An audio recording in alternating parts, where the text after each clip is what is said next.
بسم اللہ الرحمن الرحیم۔ کرامت کسے کہتے ہیں؟ کرامت کا مطلب ہے ولی اللہ سے ظاہر ہونے والا ایسا کام جو عادتاً محال ہو،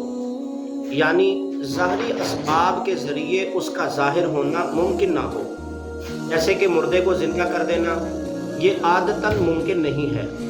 اگر کوئی ولی اللہ پاک کی عطا سے کسی مردے کو زندہ کر دے تو اسے کرامت کہیں گے، اور ایسے ہی صرف ہاتھ لگا کر آنکھ سے دیکھ کر لا علاج کو شفا عطا کر دینا، کسی آلے کے بغیر دور سے سن لینا، دل کی بات کو جان لینا، مدد کو پہنچ جانا، سینکڑوں کلومیٹر کا سفر سواری کے بغیر اور منٹوں میں ہی طے کر لینا، ایسے کام اگر ولی اللہ سے ظاہر ہوں تو اسے کرامت کہا جاتا ہے، اور اگر ایسے ہی کام اللہ پاک کے سچے نبیوں سے ظاہر ہوں تو اسے معجزہ کہا جاتا ہے، اور جبکہ اگر کسی عام مومن سے اگر کوئی ایسا کام ہو جائے تو اسے معونت کہا جاتا ہے۔ علامہ یوسف بن اسماعیل نبہانی رحمۃ اللہ تعالی علیہ آپ فرماتے ہیں کہ ولی کی کرامت اصل میں نبی کا معجزہ ہوا کرتی ہے، کیونکہ ولی سے کرامت ظاہر ہونا نبی علیہ السلام کے سچا نبی ہونے کی دلیل ہے، یعنی کہ جس نبی علیہ السلام کے پیروکار کی شان یہ ہے، اس نبی کی شان اور عظمت کا عالم کیا ہوگا۔ مزید آپ فرماتے ہیں کہ جب بندہ اپنے نفس کو، اپنی نفسانی خواہشات کو مٹا کر ہر طرح سے اللہ پاک کی رضا میں راضی ہو جاتا ہے تو وہی کام کرتا ہے جس میں اللہ پاک راضی ہو، اللہ پاک کی رضا والے کام کرتا ہو، اور جن کاموں سے اللہ پاک منع فرما دے ان سے منہ موڑ لیتا ہو، غرض کے اپنے آپ کو اللہ پاک کی مرضی میں فنا کر دیتا ہے تو اللہ پاک اپنی رحمت سے، اپنے فضل سے اس بندے کی مرضی کو پورا فرما دیتا ہے۔ حضرت سلمان فارسی رضی اللہ تعالیٰ عنہ یہ بہت ہی مشہور صحابی رسول ہیں۔ ایک روز آپ مدائن شہر سے نکلے تو آپ کا ایک مہمان بھی آپ کے ساتھ موجود تھا، تو راستے میں ایک جنگل کے قریب سے آپ کا گزر ہوا، تو جب آپ وہاں سے گزرے تو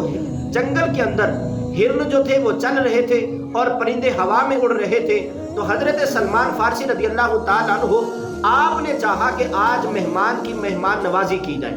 چنانچہ آپ نے ہرن اور پرندوں کو پکار کر فرمایا، اے ہرنوں اور اے پرندوں، تم میں سے ایک پرندہ اور ایک ہرن جو ہے وہ میرے پاس آ جائے، میں نے اپنے مہمان کی مہمان نوازی کرنی ہے۔ قربان جائیے صحابی رسول حضرت سلمان فارسی رضی اللہ تعالی عنہ آپ کی آواز کو سن کر ایک ہرن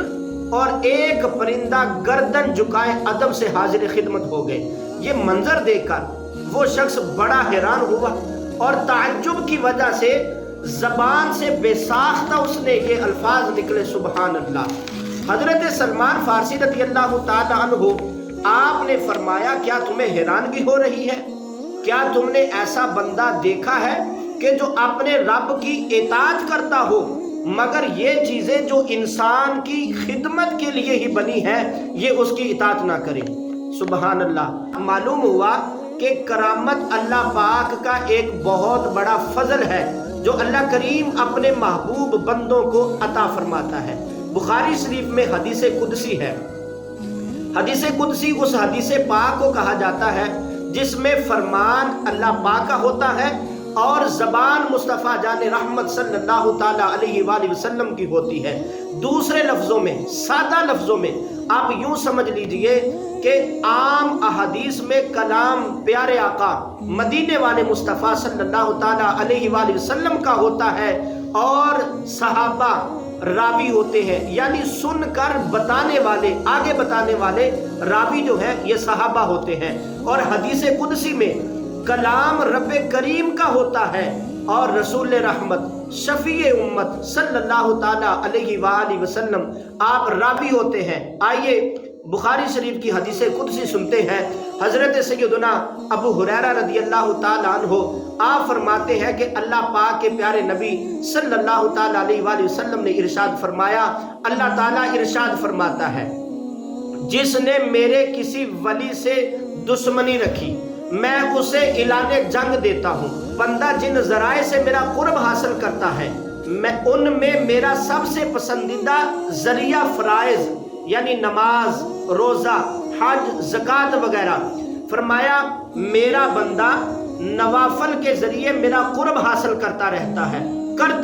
ہے یہاں تک کہ میں اس سے محبت کرنے لگتا ہوں۔ پھر جب فرمایا کہ میں اس سے محبت کرتا ہوں تو میں اس کے کان بن جاتا ہوں جس سے وہ سنتا ہے۔ فرمایا میں اس کی آنکھیں بن جاتا ہوں جس سے وہ دیکھتا ہے۔ میں اس کے ہاتھ بن جاتا ہوں جس سے وہ پکڑتا ہے۔ فرمایا میں اس کے پاؤں بن جاتا ہوں جس سے وہ چلتا ہے۔ اور فرمایا اگر وہ مجھ سے مانگتا ہے تو میں اسے عطا کر دیتا ہوں، اگر وہ میری پناہ لیتا ہے تو میں اسے پناہ دیتا ہوں۔ یہاں پر الحاج مفتی احمد یارخان نعیمی رحمۃ اللہ تعالی علیہ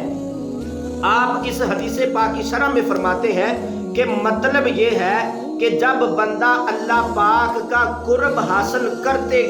کرتے اس کا محبوب بن جاتا ہے تو اب بندہ فنا فی اللہ کے مقام پہ چلا جاتا ہے، فنا فی اللہ ہو جاتا ہے، جس سے خدائی یعنی کہ اللہ پاک کی دی ہوئی خاص طاقتیں